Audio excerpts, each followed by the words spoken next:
All right, so what is the best measure of center? Now, I hope that you guys put these in order because I said that that was like cardinal rule here. So once you put them in order, you can see that we have 6 numbers in our data set. That's going to be a little bit of a problem. When you have 6 numbers in your data set, you don't have a true middle. You have 2 numbers that are kind of in the middle, and that would be this 7 and this 8, the third and the fourth values. So we're going to have to create a middle, and we're going to split it right down the middle with this little line. That's what we were doing in class.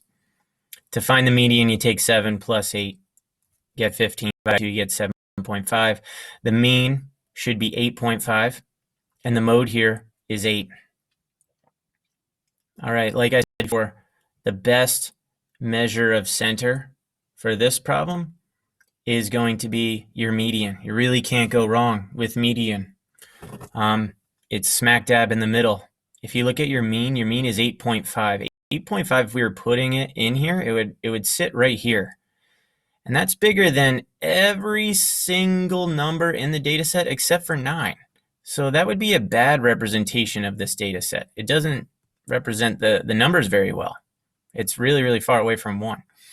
And then the mode, that only represents these 2, and it's a little bit off center. Remember, we said our center was 7.5. So because of that, your mode is not going to work. Here's what we would have written down in the book.